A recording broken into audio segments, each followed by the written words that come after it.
Yo, what's up, y'all? Welcome to another edition of the Uncle Luke Show podcast. Let me put this microphone up here. Hopefully, y'all can hear me. I know you can. It's a beautiful thing. I'm here. Come on in. Like, share, and subscribe. Like I say, I want to welcome you all to another edition of the Uncle Luke Show podcast. We are here live on all of my social media platforms. We are on YouTube, Uncle Luke TV. That's where you normally hang out at, YouTube, Uncle Luke TV. Thank y'all for joining us over there. Make sure y'all let me know where you're from over there. We are on Facebook Live, my fan page. That's Uncle Luke's Facebook Live. We're also on Instagram, people. On Instagram, Uncle Luke Real One. We are also on Twitter, Uncle Luke Real One on Twitter. Yes, we're all over the place. We're all on my social media platforms. We're everywhere. You can find us everywhere. So there's no reason in the world for you to be able to miss us, because that is what the fuck I do. I am everywhere. Here, there, or everywhere. Gotta do it. I love the show, man. I love the show. We're getting so much feedback, positive, negative, whatever it may be. All feedback is good feedback. People are looking at the show, and I want to thank you guys for tuning in, because I give you a totally different perspective on things. I know I was on yesterday, and I'm on today, because yesterday was the day after the University of Miami game. Normally, we are on Monday, Wednesday, and Friday. We're normally on Monday, Wednesday, and Friday, 5 p.m. live. And then we rebroadcast the show throughout the day and throughout the night for the good folks who be working on those days. But you can always go to my YouTube channel to see the entire show on my YouTube channel. That's Uncle Luke TV. You can always go back to Uncle Luke TV. If anybody say anything about the show, if anybody got anything to say that they missed, hey man, Luke said this, Luke said that, you can always go to Uncle Luke TV. And you can check out the entire show and other episodes that's on there also. And that's what we do. We don't hide, we don't run, we don't do none of that from nobody. We're here. We speak facts. A lot of people can't handle the truth. In the words of Full Metal Jacket, a lot of people can't handle the truth. And you got to be able to handle the truth. And unfortunately, that's what I speak over here. Everything is with facts. Everything got receipts. If you don't like it, that's fine. You can always find your way. You can always text me, or you can always hit me on the DM, and you can say, Uncle Luke, I need to come on your show to clean up some things that you may have said. You're more than welcome to do that. Shouts out to everybody in Tallahassee. I enjoyed my time there. Brand new hotel over there in Tallahassee, Sarasota, Florida. I see y'all over there. You know, it's a beautiful thing when you got people from all across the country tuning into the show. It's not just a local show. This is a national show. And we're getting better and better. Are we where we need to be at right now? No, we're not where we need to be at right now, but we will be there. But I'm telling you, we're getting large response in the hundreds of thousands of people from around the world that are tuning into the show. And let me tell you, in the next coming weeks, we're going to have another big show that we're going to do. We're going to have another big show. I'm not going to tell you who is going to be my co-host on another big podcast, but it's going to be big. It's going to be astronomically big. And it's going to get more controversial than what you think, because the other person that I'm going to be doing the show with is going to keep it a buck. And that's what we do. I'm sorry. I can't help it. There's only one thing I can do, is tell the truth. Shame the devil. Shouts out to everybody in Nashville, Tennessee. I love y'all. Norfolk, I love you too, Norfolk, Virginia, VA. Home of Missy Elliott. Is Missy Elliott from Norfolk? I think she is. I did a show there and saw over there. Glow, my favorite. Yep, we're on the worldwide right now. People, go and tell people I love you too. That's my girl, McCray. I love you. Go and tell people. That's where we at. So they don't miss it. Uncle Luke Live right now. Go and like, share, subscribe. Get them in the comments. Get them in the chat. Hey, listen, let me tell you about the chat. If you want me to see your comment, you can go to Facebook or you can go to my YouTube page and I can see all of your comments. I can't see your comments on Instagram. I don't know why they ain't right. I can't see your comments when you comment on X. But you can go to those two platforms, Uncle Luke TV, and you can go over there if you want to chime in the chat. If you want to be like my good friend in Brooklyn, New York, Taylor, what's up, Taylor? And my other good friend over here. We everywhere. We everywhere. Memphis, Tennessee, that's where we at. South Point, he stays in here. He's a regular. You can follow him. If you want to know, if you missed something, he will tell you, hey, look, Luke said this. But I urge you to go to these different places. We've got a big show today, people. We got a big show. We're going to talk about all types of things in this show because now we're back on our regular schedule. We're back on our regular schedule. So with our regular schedule, I'm going to pick up from some things I said yesterday. Hopefully my good friend Streeter can join us. But this show is about sports, entertainment, and politics. Sports, entertainment, and politics. That's what we're all about. Shouts out to Duval. We in Duval. Duval. I love y'all, Duval. I love you. But this is what this show is about.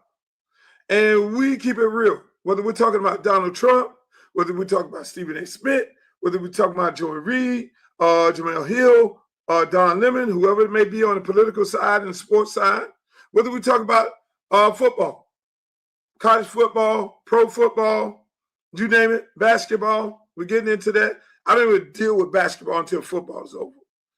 I don't see no basketball until football is over with. That's just me. I don't want to have nothing to do with it.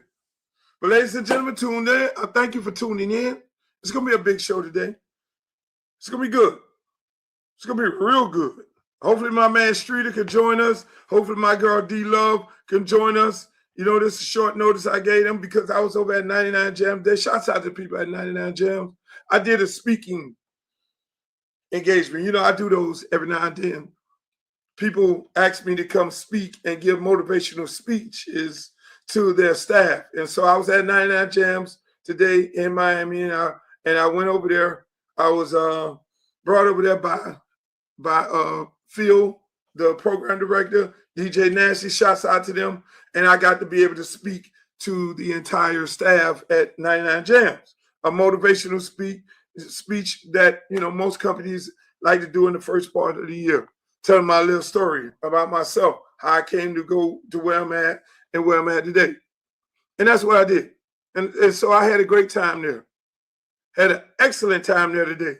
And so I want to start off by this. Let me pick up. Should I pick up from where we left off yesterday, or should I wait for Streeter to come in? Because there were some things that was in the comments.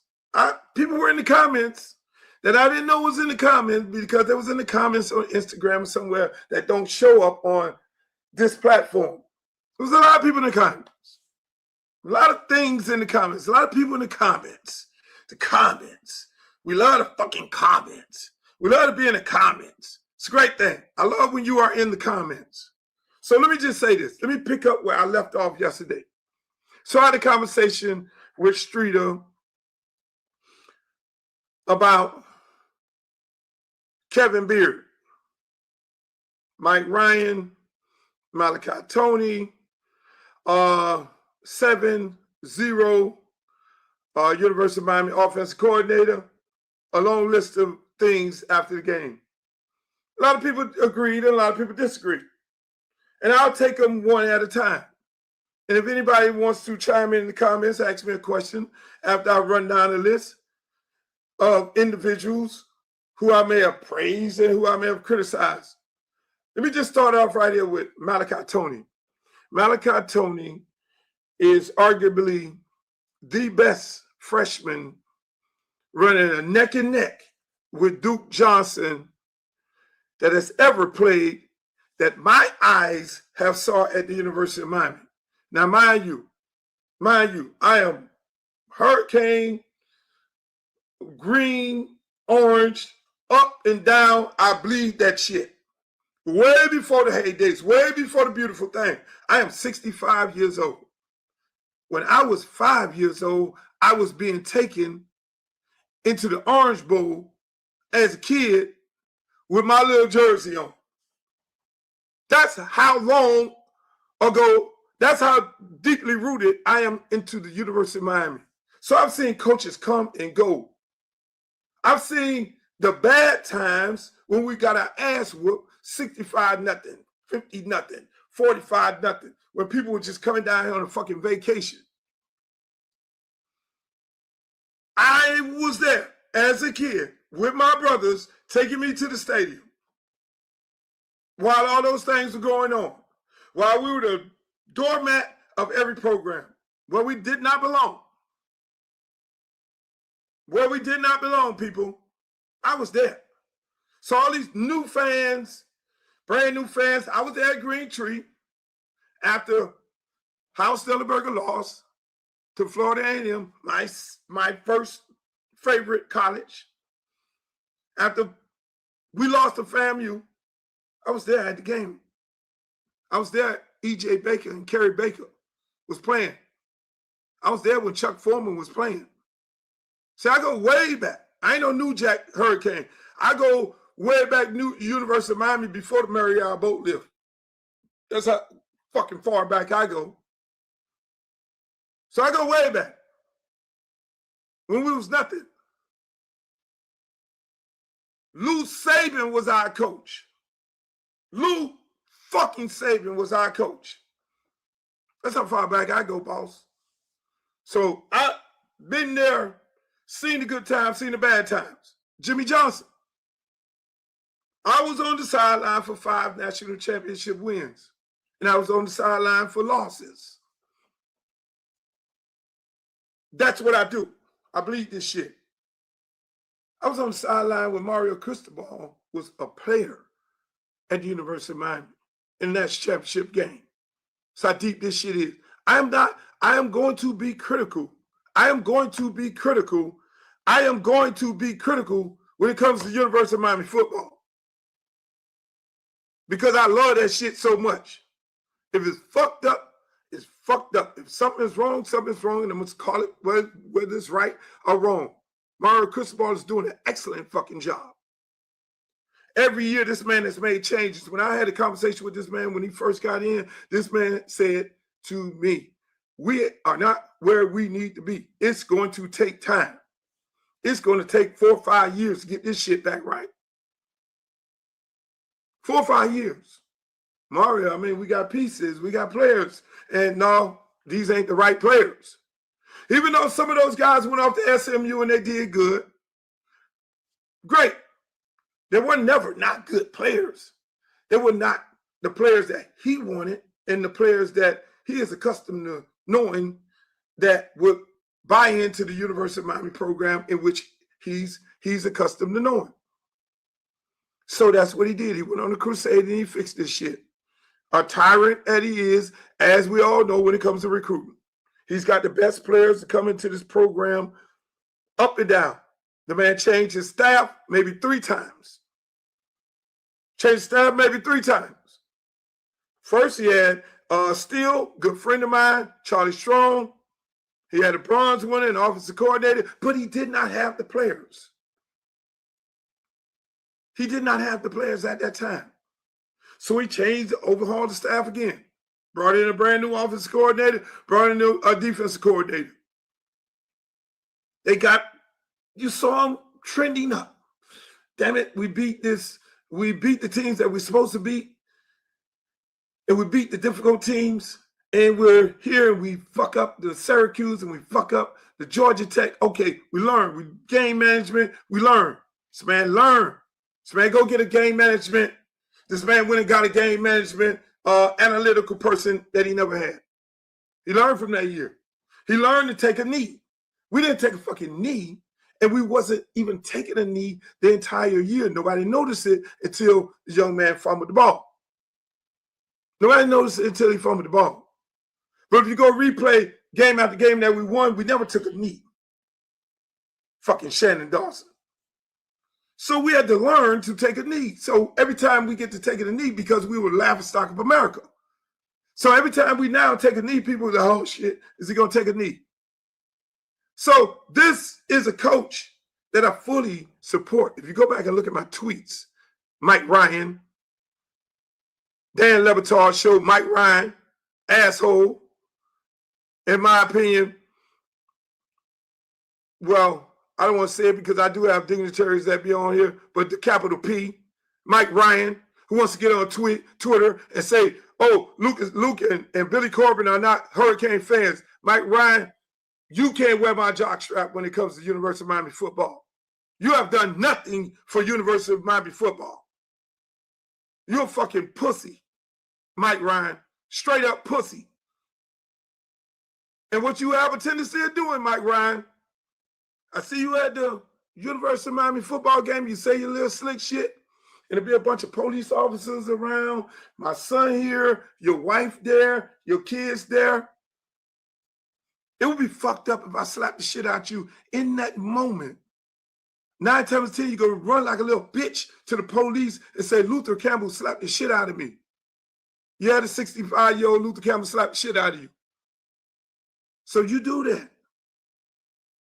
I go to a corporate event for Adidas. One of the big dignitaries at Adidas is standing there.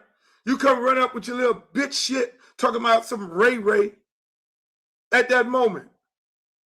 This is the day before the national championship game. Oh, Luke, you're not on TV. You're not on the Dan Le Batard show when the cameras are not rolling, idiot. You're on stage when you're on stage. If you want to have a conversation with me or a debate about anything that I say, hey, you can come on this show right here, Mike Ryan. But I know you too much of a bitch to do that. I'll go on Dan Le Batard show with that in mind. Because I turned down Dan Le Batard show because of his punk ass all weekend long. Dan, his producer, called me up all week. Hey, Luke, can you come to the show? No, because I don't want to come to the show with that pussy on there because I might say something that I don't want to say. I might say something real serious about him because he's a soft-ass, wimp-ass, coat-tailing, dick-riding, Dan Le Batard guy. In my opinion, he racist. Because he's one of them type of motherfuckers. There's a lot of type of motherfuckers that you have a real problem with a black man with a voice. A lot of motherfuckers like that. So I always tell you, it's the difference between Cubans down south and Cubans in Hialeah. Motherfuckers in Hialeah is my kind of people. Now there are some Cubans down south that I fuck with that's on some real shit, but I fuck with the ones in Hialeah. But Mike Ryan, no more. I ain't talking about you no more because until you get your own show and get off Dan's dick, because what normally happens, Mike, is when you be on a show or when you be a member of a band, at some point, you got to break off on your own. You got to have the nuts to break off on your own and do your own thing. You don't stay up under another man's nuts for your entire life. It's like me. I was a member of the 2 Live crew. I broke off and I went solo. I've been solo for damn near 30, 40 fucking years. You got to be a man about it. Some point, you break off. Now, speaking of the other part of it, Shannon Dawson. I think his offense is trash. I said it from day one on a week-to-week basis. If you looked at the game, you would saw that shit was too predictable. I've been saying that. I am on record for saying that. I said it last year. I said last year Cam Ward was improvising. So if he's such a great offensive coordinator, why the fuck he ain't get no job after having the number 1 offense in the country? I said TVD. Y'all blame this shit on TVD. You said TVD didn't know how to read no coverage, but TVD looked like Carson Beck. Carson Beck came out of this shit, but they looked the same. We got a defense, which I feel real sorry for. Because that Jason Taylor and that defensive coordinator and that Will defensive back coach and D. Lou, they coached their ass off all fucking year. They got that shit done. You saw the passion of them come out in them. And let me tell you something about Jason Taylor.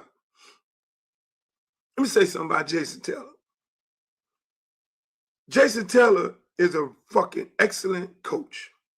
Jason Taylor is one of the guys. Jason Taylor and Deion Sanders went the same path. Some of y'all don't know that. Jason Taylor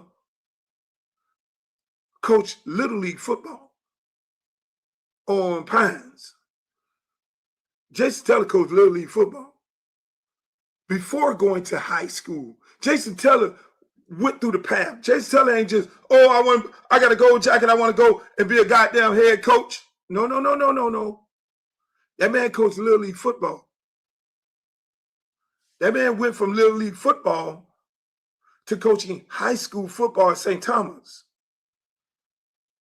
That man went from St. Thomas to being a coach at the University of Miami. That man went through the steps. When guys go through the step, I respect that because they understand how to coach from the Little League level where you're teaching a kid for the first time ever putting his gear on to making a hit, to then clapping him up. Then he's standing in the line crying and his eyes, he's scared as shit. And then when he make that hit, then he's like, oh, this is fun. Then he want to keep on going. That's coaching on the Little League level.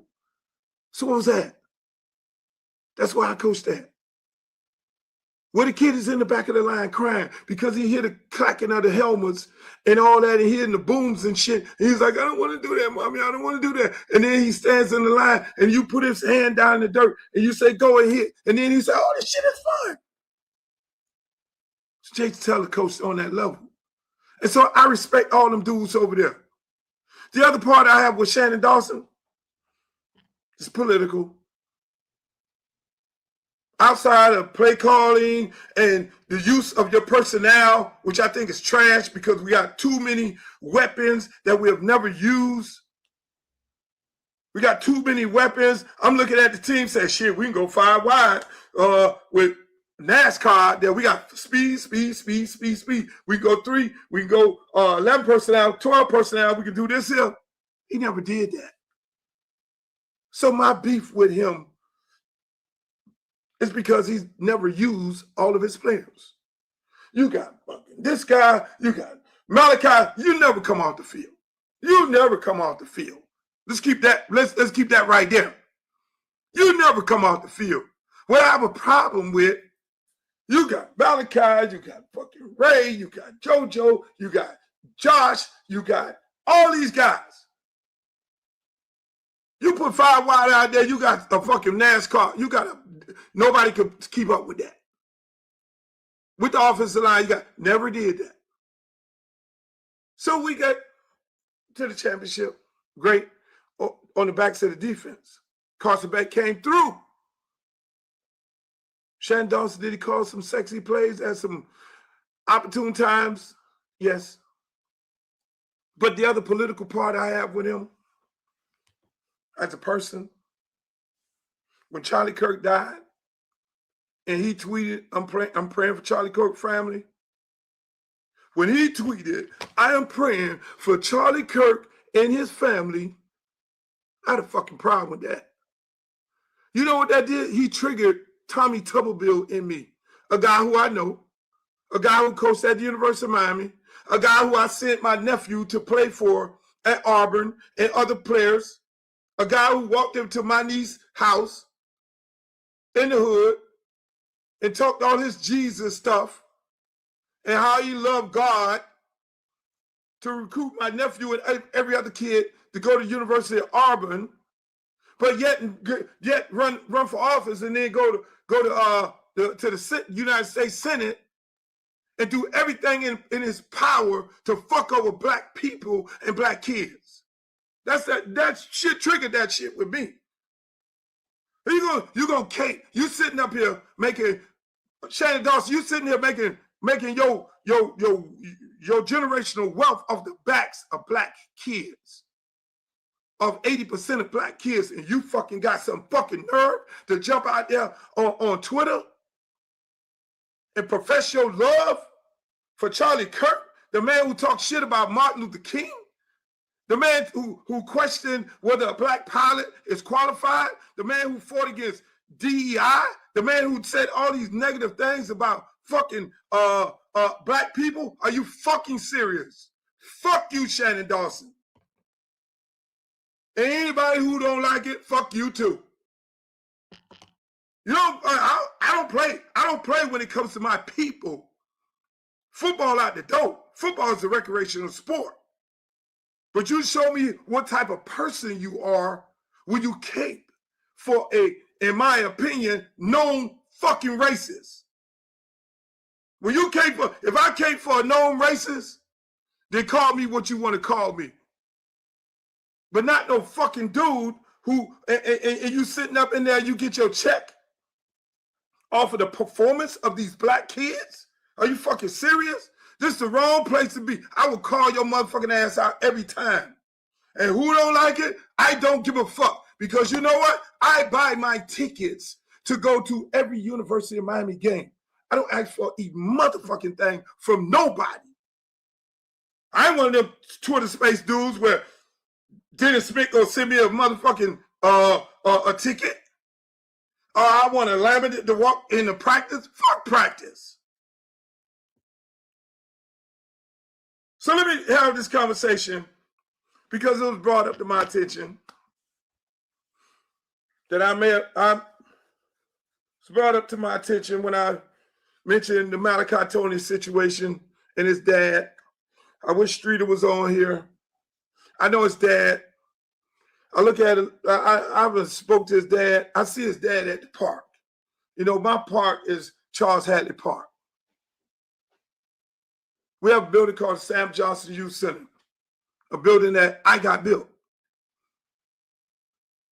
Our park, Hadley Park, 28 acre. My name is on the stadium because I got the entire park renovated through my working with politicians and making sure these people are doing the right thing in the community. So we got a 28 acre park redone where kids could go out and play on a football field with turf, where the seniors will have a senior building separate from the kids because we know kids and seniors don't fucking mix. Where we have classrooms where our aftercare program is sold out on a waiting list. So what the fuck I do? Where we have the gymnasium, weight room, fitness center for the entire community right there in Liberty City. And that's where you'll see Antonio Brown, Malachi dad at. I don't know what's all the other stuff around everything. I look at the pictures on Instagram and I don't know who did what. If I misspoken about who trained him or who did whatever with him or how that happened, I know Malachi Tony has the bloodline of his daddy and his mama. And he's special. And a lot of things he do can't be taught because his mama is tough as nails and his daddy is tough as nails. So what he has in him, you don't find everywhere. You don't find everywhere. Malachi is different. They were telling me, they was like, well, Malachi really didn't play receiver. He just started playing receiver in the 9th grade. I didn't know that. I look at a dad picture on Instagram where he's putting the shoulder pads on his son, where he's there and he's at an event and throughout. I don't know who did what, but I can tell you one goddamn thing. It wasn't no fucking Kevin Beard. It wasn't him. Don't happen. Guys come in from high school, and when they play early like that, they're different. When they play early like that, they're different. Devontae Freeman, a kid who I coach, who Telly Lockett coached when we were at Central, because Telly Lockett over at Memphis now was the head coach and the running back coach at Miami Central and the offensive coordinator. Telly Lockett sent Devontae Freeman. Devontae Freeman went to Florida State. When he got there, he was polished. Devontae Freeman had over 1,200 yards in the playoffs. He was already special. You see those special type of guys that can play right now. And he started his first year at Florida State. A kid who I basically damn near raised. So Eddie Grand, at the time, who was coach, will tell you he came in here like that. Jimbo Fisher got on the podium and said he came in here like that. Now, along the way, we enhanced what he did, but that motherfucker came in ready to go right now. Teddy Bridgewater, Ja'Cory Harris, they were ready to go right now. You know why? Because a guy named Chris Perkins, the running back coach at FAU, the Geno Smith, was ready to go. Chris Perkins' daddy coached Geno Smith in high school at Miramar. Chris Perkins coached those guys, along with Jeffrey Godfrey, who started in his first year at UCF. Chris Perkins coached all three of those guys. And another guy who led everything, a little guy named Elgin, he coached them. And they were able to play now. That was because of what Chris Perkins, the work he did and put into Ja'Cory Harris, Jeffrey Godfrey, Elgin, Teddy Bridgewater. They played right now because they were ready mentally. And that quarterback position is totally different. So you're getting some good coaching.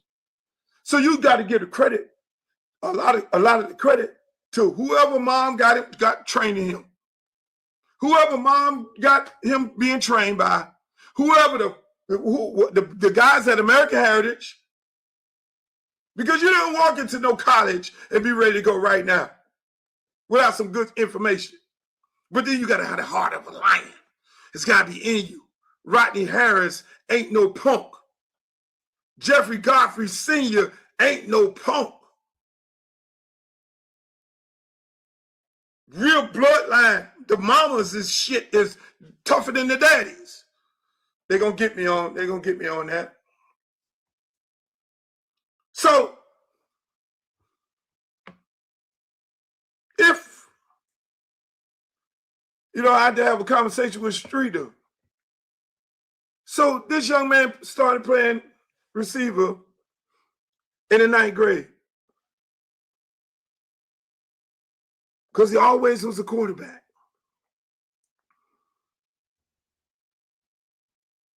Always was a quarterback, all his life. So, just imagine, start playing receiver in the 9th grade, and you always was a quarterback, finish your senior year, half of the senior year playing, going back to quarterback, winning the state championship at quarterback. That's a fucking dog. That's a fucking dog. You don't see that everywhere. So credit his mother. Credit his mother. The toughness and the bloodline of his daddy. And you credit that. And the leadership that he has in him. And if you want to know his journey, go to his mother's Twitter page. Have a conversation with her.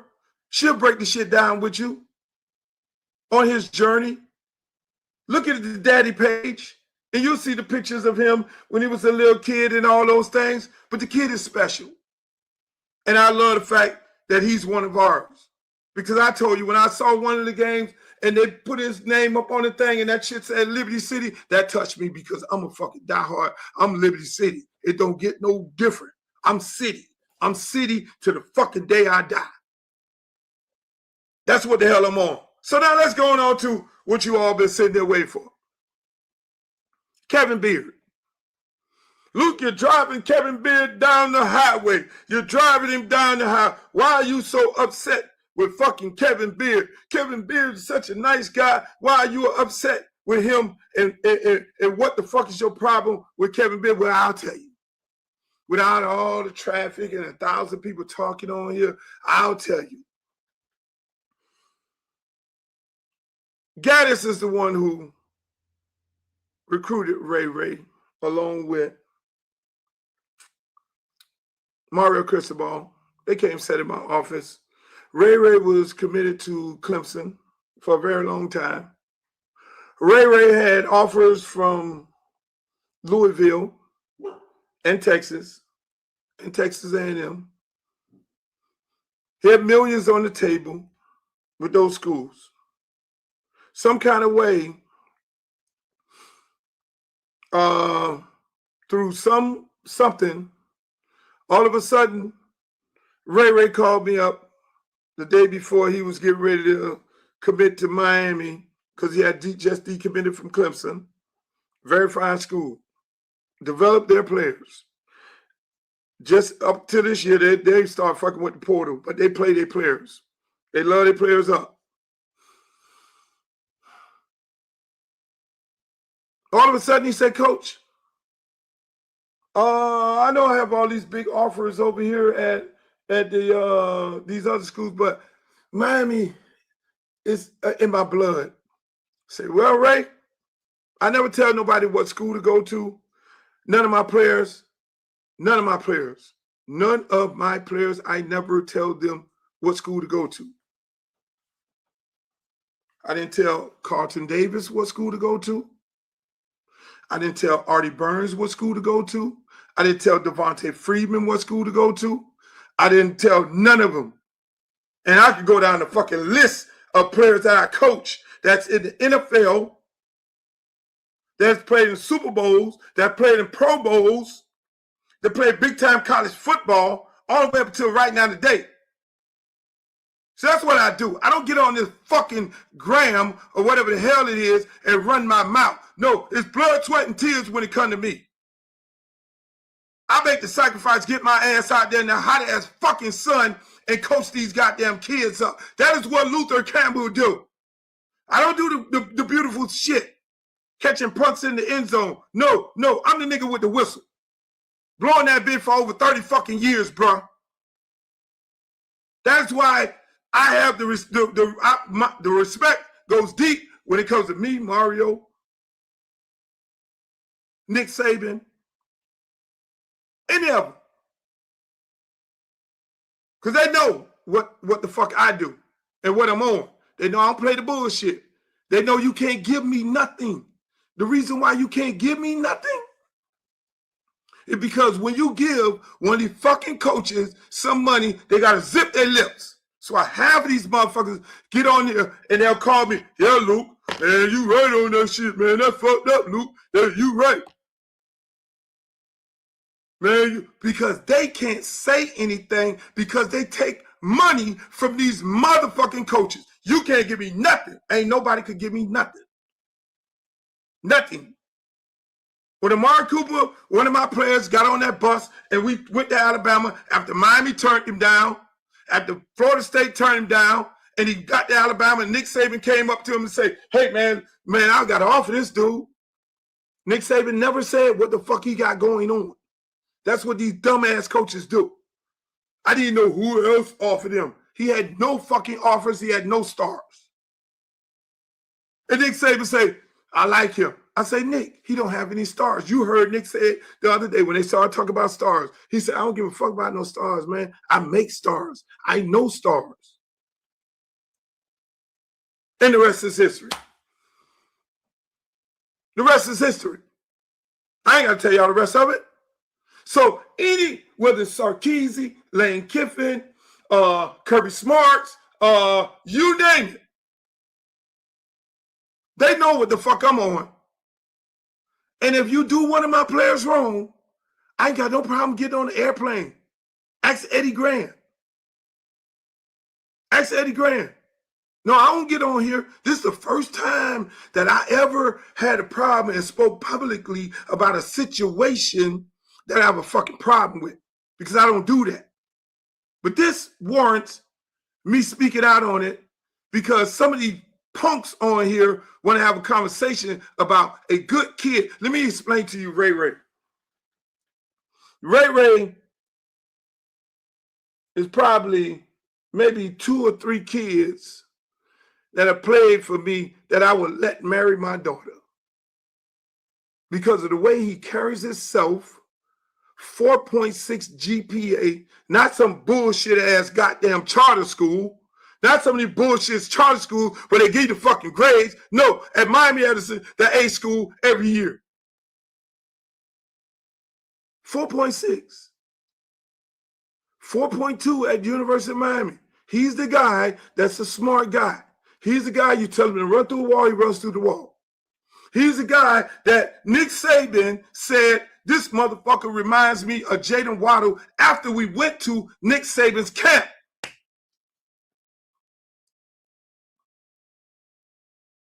He's a kid, if you can imagine a person who you said, it was 2 motherfuckers like him. It was Amari Cooper, who ain't saying 2 words. Amari Cooper, I coached him at Northwest, ain't said 1 fucking word yet. If Amari Cooper put me in, coach, I'll shut him down. That's about the only thing you can get out of Amari Cooper's mouth. That's how quiet he is. A quiet assassin. Ray Ray, no different. I need to lift all this shit, no problem. I need to do this, no problem. Yes, coach, no coach. First guy at practice, last guy. First guy in the building, last guy. No problems with nobody, no smoking with nobody, no cussing, no diss, no I'm big guy, rah, rah, rah, no getting into it with no coach. Yes, coach. No coach. Yes, coach. Yes. The perfect kid. He's not going to be the one to jump up in the face of the coach if he's not playing. If he's not playing, he's going to be like, okay. So here's my problem. Here's my problem. This where the rubber hit the road. Kevin Beard goes into the meeting. Ray calls me, tell me, coach, I'm gonna get in the portal. Because I never talked to him about University of Miami football, because I didn't want to talk to him about it. Because some of these other people led him that direction. I ain't had nothing to do with it. And that's what he chose, and so be it, him and his family. God bless you. So unlike Devontae Freeman or any of my other kids, that was him and one of these other coaches that was on my staff. One of these charter school guys or whatever the fuck it was. Because when you look at the pictures, okay, all right, good. Y'all look out for him when somebody treat him wrong.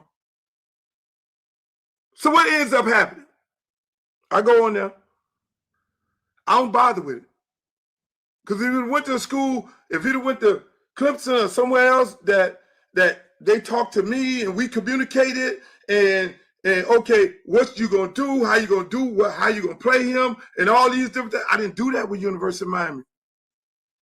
That was his decision and the people that was around him. That's why I never spoke on Ray Ray at University of Miami, where everybody, the pussy-ass Mike Ryans and the rest of the world, they all wanted to know, does Luke have a problem that Ray Ray is not playing at the University of Miami? I never spoke on that. I never went on a Twitter space and spoke on it. Never said one motherfucking thing about it. Never said nothing about it. Until now. When the kid called me up, coach, I need to, I'm going to get in the transfer portal. Why?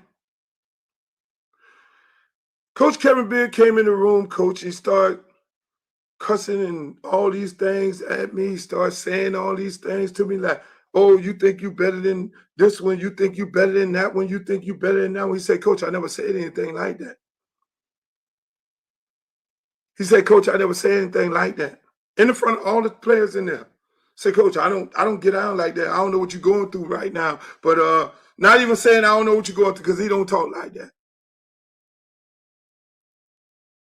And then he added this onto it. He said, that's why I don't like coach. That's why I don't like recruiting kids from no sorry ass school like Edison. I say, Ray, did he say that? Yes, coach. He said, coach, I don't use profanity, but I said, did you go tell Mario that? Because the last time I checked, the school where Kevin Beard came from, he didn't win no fucking championship. Amari Cooper didn't win a championship when we coached at Northwestern. Carlton Davis getting ready to play in the AFC championship. We didn't win a championship at motherfucking New Orleans when I coached him. Artie Burns didn't win a championship when I coached him at Northwestern. Devontae Freeman, yes. We put all that shit together at Central. He won one. The one with Kalijah Cansey, first round draft pick at what you call it? At Tampa Bay Buccaneers. We didn't win a championship. You want me to keep going? I keep going. I keep going. Other motherfuckers I coach.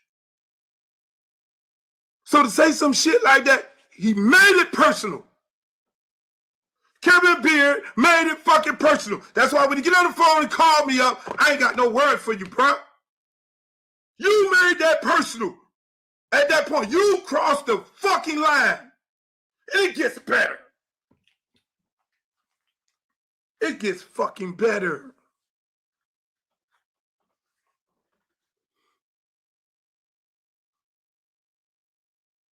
You want to know why?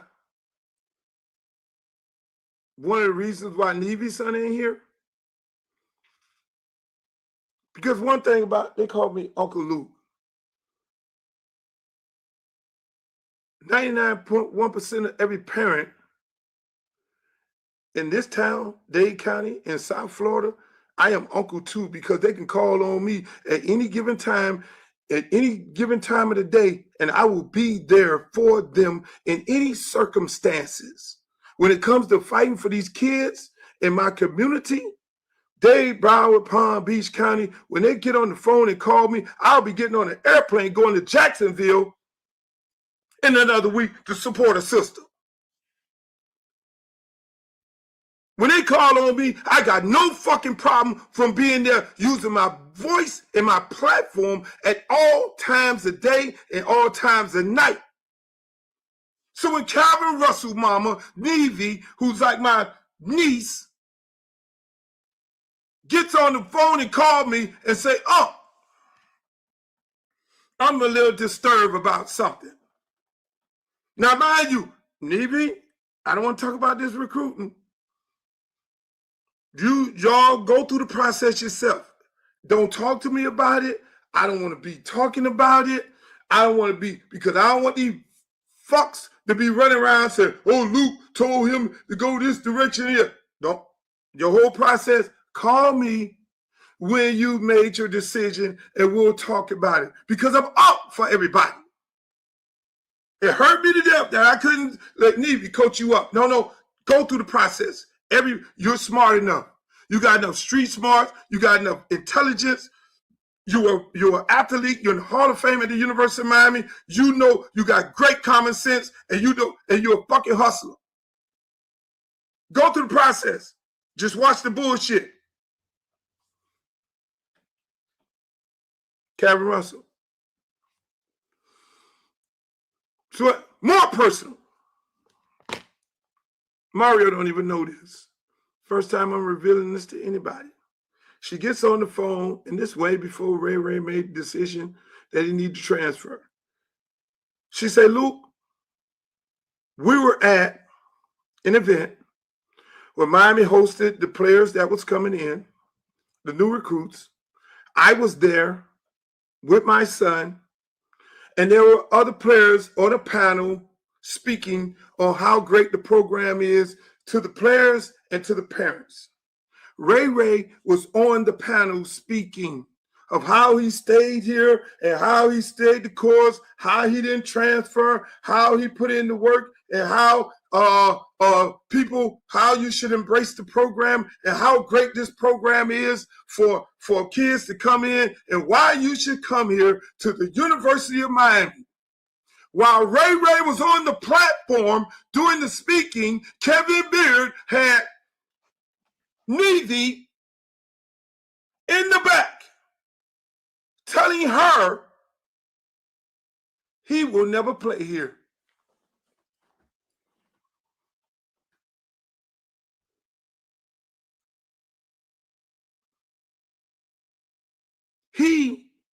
Ray, the kid who's talking, will never play here. We'll say he heard of something, but he ain't gonna play.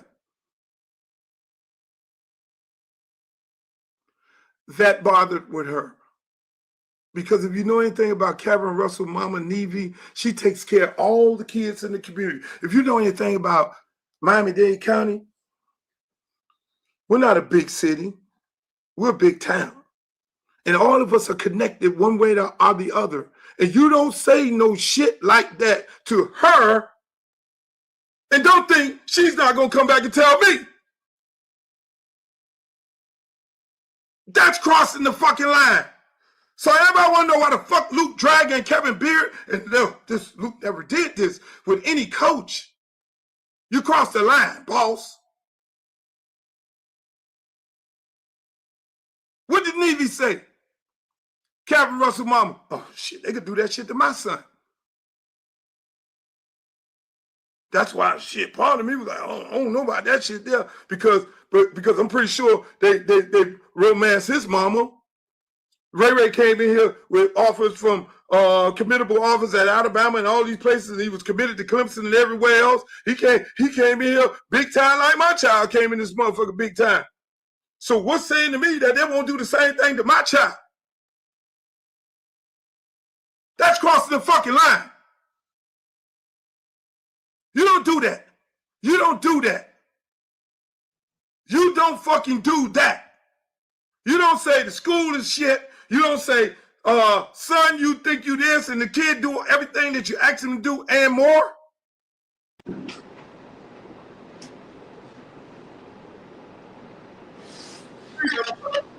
You don't do that. And so my point to this is this. When Mr. Beard wants to make these type of statements, when you make it personal, especially with me, because ain't nobody paid me. I'm my own fucking man. That is why no college can't give me a motherfucking thing. You can't give me no money. You can't give me no ticket. You can't give me shit to sell these kids out. And goddamn, you can rest assured it comes back to me because they know what I'm on. And Nevi is on the same fucking thing. That's what we do. We support our own down here. So when you say some asinine shit like that, that becomes a problem. That is why I have a problem with fucking Kevin Beard. I'm not going to mention him no more. I'm done with it. That is Mario's problem. After this show, it's a wrap. God bless him and good luck to him. Mr. Ray has moved on to another chapter in his life. He's going to be great. Whether he makes it in the NFL, he's going to be a hell of a corporate motherfucker. He's going to make it. He's going to be okay. All these kids are going to be okay. And that is what we do here. That's what we do. We support our own. Whether it's Doc Holliday up in Marshall, want to throw one of the kids from Central to quarterback and leave them on the streets, we get our kids back home. When coaches mistreat our kids. And that's what we do. Mr. Streeter, welcome to the show. What's going on, bro? What's chilling, man? Chilling, man. I had to take my jacket off, man. I see it's hot in here, bro. You're hot? I see it's hot in here, man. What they said on you don't want full retard, huh? Yes, sir. What's good?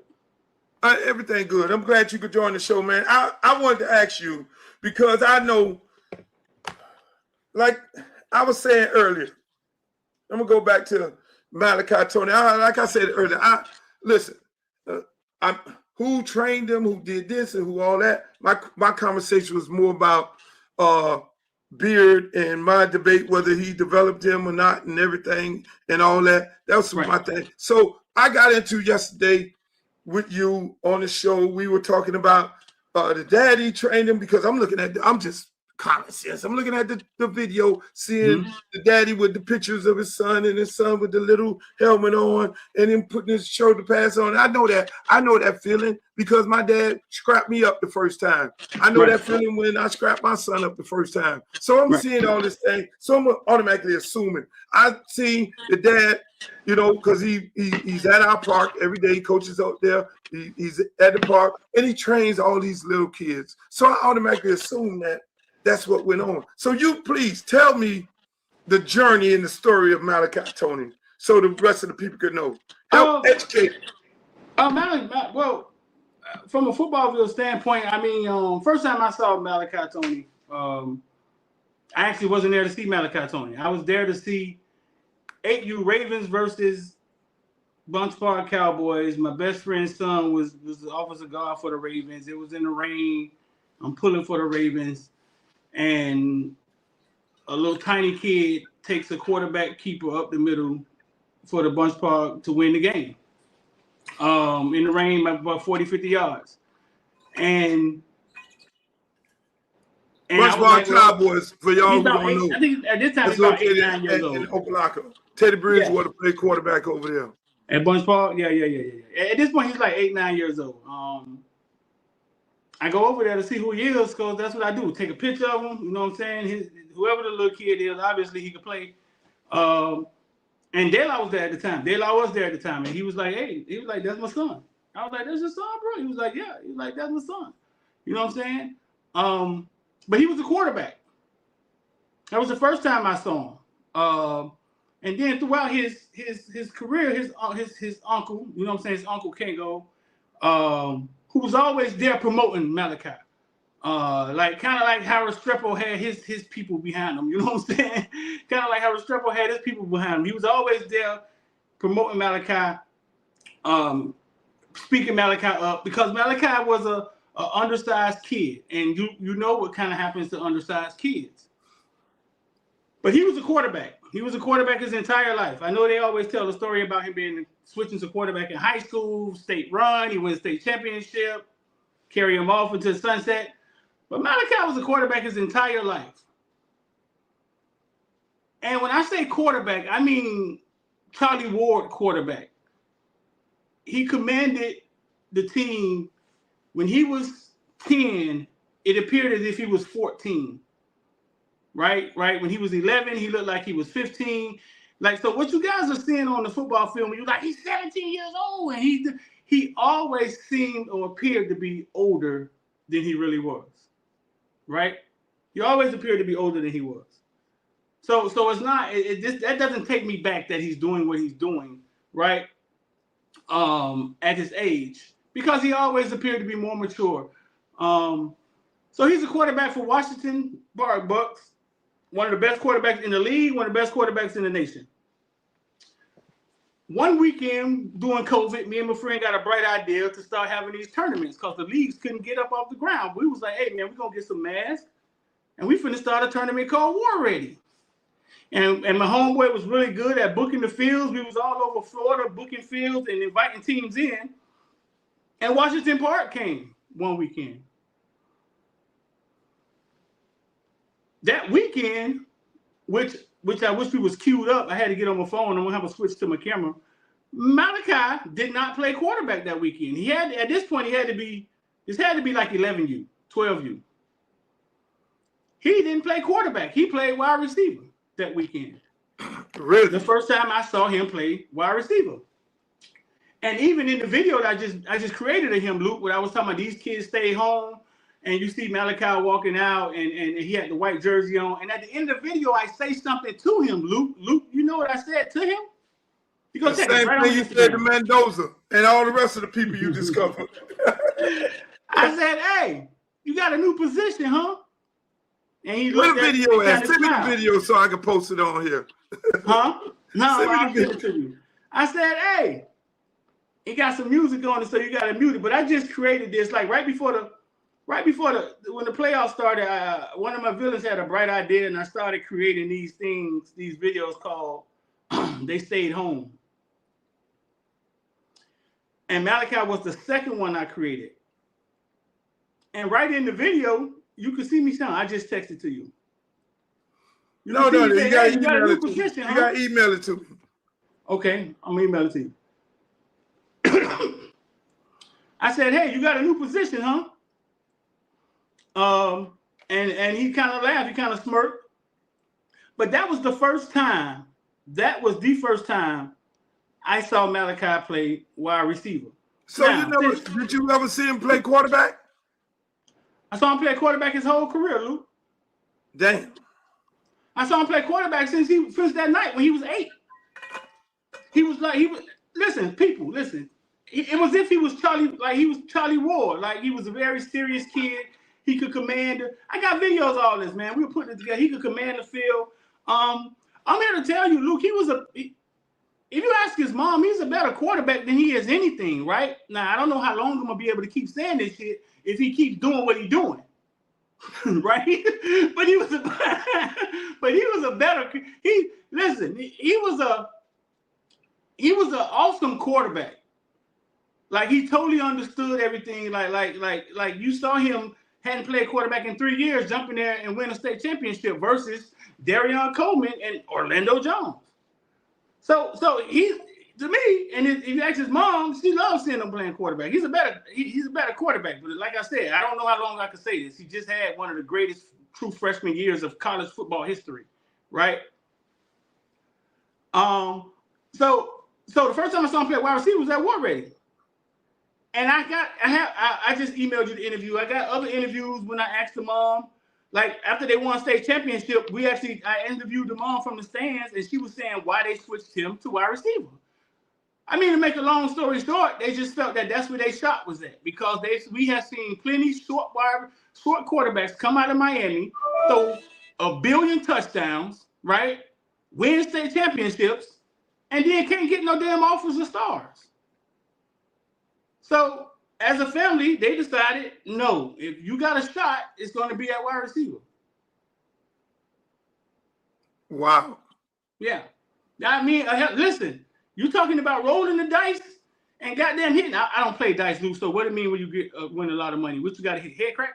Head crack. Okay. You talking about head crack? You talking about rolling the dice and head crack? That's exactly what they did. Cito say he was Allen Iverson. No, Allen Iverson played basketball too. Malachi probably could dunk a basketball too. Allen Iverson could dunk. Y'all remember Allen Iverson at Georgetown coming out in that middle? Yeah, I don't know if Malachi could dunk, but Allen Iverson was something else. Went to jail and got the college came and got him out of jail. Put him on the Georgetown team.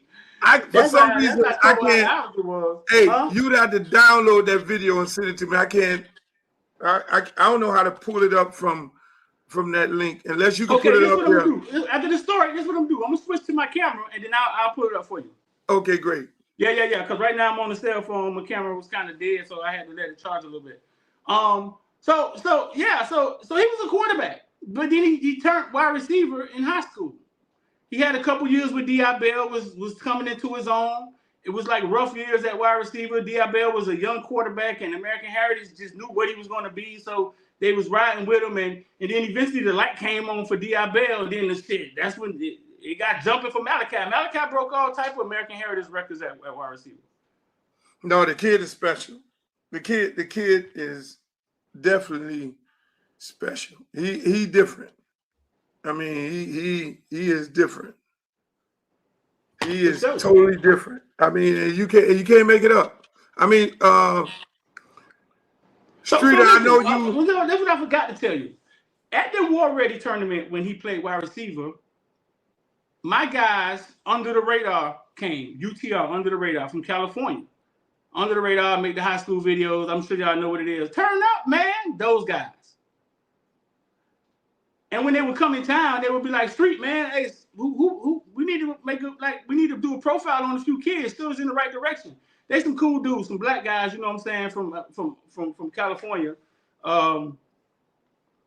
Because Malachi them came to my tournament. Shout out to Under the Radar. I was like, hey, go. I'm gonna bring it full circle for you, Luke. I was like, hey, go shoot Malachi. They was like the little short quarterback. I say, man, trust me, goddamn. You know what I'm saying? Trust me. go shoot Malachi. And then that morning they shot a profile video on him, and that's the video you see with him and De La at the park, and they working out. That kind of went viral here lately. Somebody posted the video. It wasn't theirs. You know what I'm saying? But that was under the radar. That was the video I saw. Yeah. I mean, I don't know the nuance in the timeline, but that was the video I saw. I'm looking, you know, and I know the dad. De La trains everybody child. If you want the child to be trained by him, he's at Hadley Park every day. He take them small, hold big, up. I'm gonna switch to my camera, Luke. So hold it down. I'm gonna switch to my camera. Yeah, and so again, this is a great conversation by a great player. And the thing is, I always tell people, you can go ahead and switch. I always tell people, this guy Streeter has seen them all. Y'all seen him with Fernando Mendoza when he interviewed him, when he talked to him. You saw him with all of these people. It's an eye for talent. God gives an eye for talent. If you got an eye and you see talent, you can spot it all the way across the field.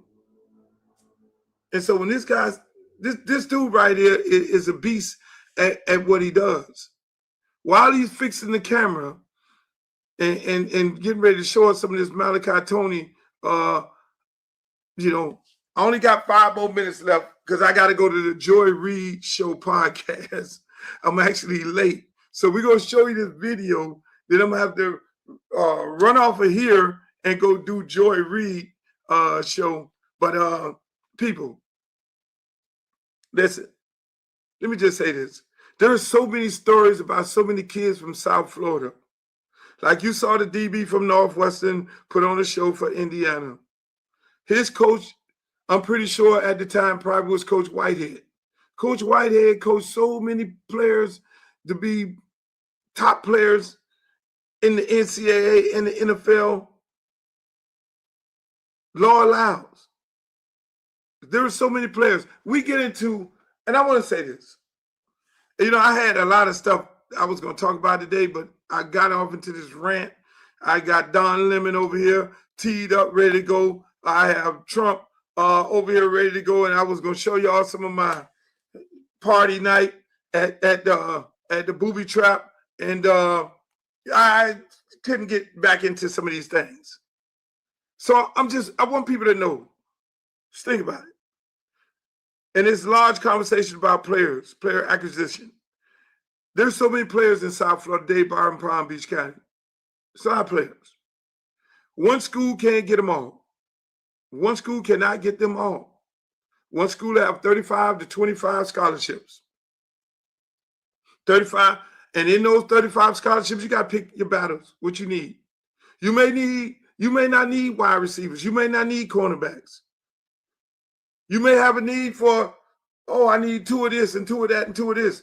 Just say if you need, you're going to get your skilled players from South Florida. And you're going to get your big players from Texas and Oklahoma and all these different places. Those are the places that you're going to get these people. And so when you look at it, they can't get everybody.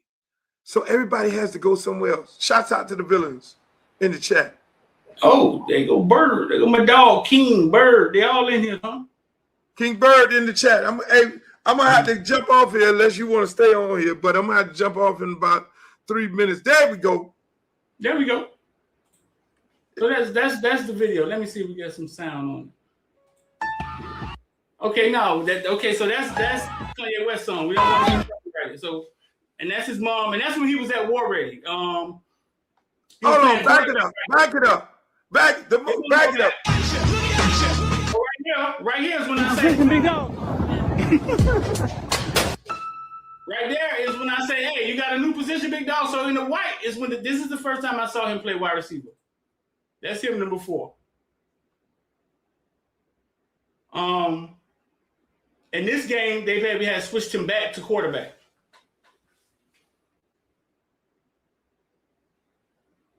And that's his mama. Look at the mom. See, that's if you don't. And right here is when I say to him, hey, big dog.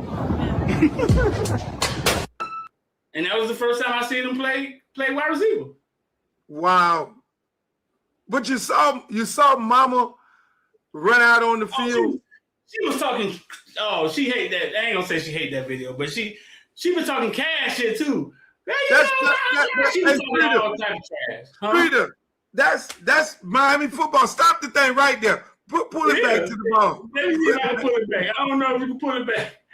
It is Miami football. That's Dane County football. It is. If you heard Jimbo Fisher talking about it, it's tough football. The mamas go out there and the mamas talking shit. And if you ain't coaching hard, then you ain't coaching at all around here. This ain't no, everybody get a trophy shit. Mama sitting in the stand. No, that's why I told Streeter. Look at this. I told Streeter today. I say between the mama and the daddy. I told Streeter. I said between the mama and the daddy, that bloodline. That's not a dog. That's a pit bull. That is He's laced up in the genes. No, he's laced up in the genes, right? He's laced up in the GM. In the genes. You know, normally you have soft mama, hard daddy, hard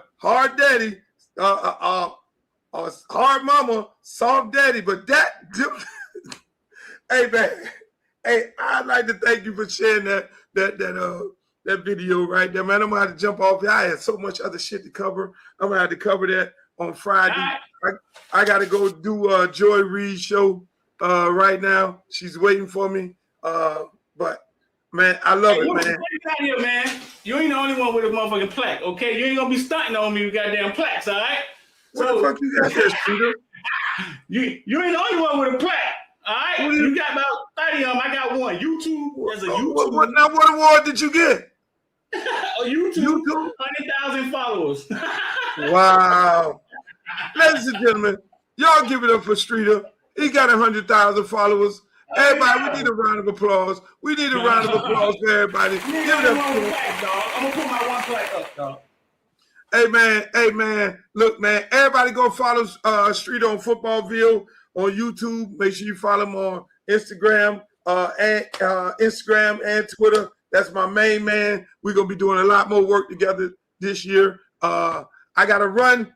Thank you for following. Thank you for tuning into the show. I'm not talking about Kevin Beard anymore. I wish him nothing but the best of luck moving forward. Everything happens for a reason because God don't make no mistakes. God don't make no mistakes. Everybody, you may see something bad happen, but then there's something good that ends up happening out of it all. God do not make any mistakes, people. God don't make no mistakes. You just say, and you sit there and say, God, what you doing? What we going at with this right here? You may think that it's a bad situation, but he's preparing you for something great. But you got to have the faith. And if you don't have the faith in the man upstairs, then you're lost. You can't be sitting up there calling on him when there's some tragedy happen. You got to know. I've always believed in the man upstairs, and I don't want to be on here preachy because I am the don't stop, get it, motherfucking man. But I believe in that man upstairs, so there's nothing that goes wrong in this world, in your life. You just look for the play. Always next play. In the good words of Walter Cronkite, hey, may the good news be yours. Peace. I love you all. See you on Friday at 5 p.m. Make the booty go, make the booty go, make the booty go, make the booty go, make the booty go, make the booty go, pop, pop, make the booty go, pop, pop. I need some bad girls. I'm gonna let y'all hear my new song. I need some bad girls. Come on, baby. Come on, right here. You and you. Come on with that, your fine ass. Sit on the dick and ride on it.